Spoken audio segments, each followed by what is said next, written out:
युवक ने विवाह के 2 साल बाद प्रदेश में जाकर व्यापार करने की इच्छा पिता से कही। पिता ने जाने के लिए रजा दे दी। वो अपनी गर्भवती पत्नी को माँ बाप के साथ छोड़कर व्यापार करने के लिए चला गया और प्रदेश में मेहनत से बहुत धन कमाया और वह धनी सेठ बन गया। 70 वर्ष धन कमाने में बीत गया और वापस घर लौटने की इच्छा हुई। पत्नी को पत्र लिखकर आने की सूचना दी और जहाज में बैठ गया। उसी जहाज में एक व्यक्ति मिला जो दुखी मन से बैठा था। सेठ ने उसकी उदासी का कारण पूछा तो उसने बताया कि इस देश में ज्ञान की कोई कदर नहीं है। मैं यहाँ ज्ञान के सूत्र बेचने आया था पर कोई लेने को तैयार नहीं है। सेठ ने सोचा कि इस देश में मैंने बहुत धन कमाया है और ये मेरी कर्म भूमि है, इसका मान रखना चाहिए। उसने ज्ञान के सूत्र खरीदने की इच्छा बताई। उस व्यक्ति से कहा, मेरे हर ज्ञान के सूत्र की कीमत 500 स्वर्ण मुद्राएं हैं। सेठ को सौदा तो बहुत महंगा लग रहा था, लेकिन कर्म भूमि का मान रखने के लिए 500 स्वर्ण मुद्राएं दे दी। व्यक्ति ने ज्ञान का पहला सूत्र दिया, कोई भी कार्य करने से पहले 2 मिनट रुककर सोच लेना।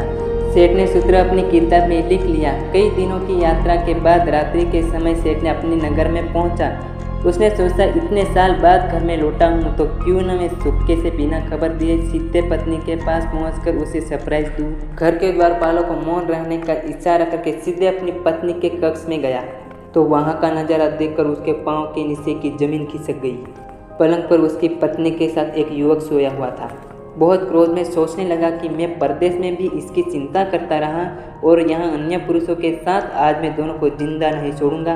क्रोध में तलवार निकाल ली। तलवार से वार करने ही जा रहा था कि इतने में ही उसके लिया हुआ सूत्र याद आ गया। कोई भी कार्य करने से पहले 2 मिनट सोच लेना। सोचने के लिए रुका, तलवार पीछे खींची तो एक बर्तन से टकरा गई। बर्तन नीचे गिरा तो पत्नी की नींद खुल गई।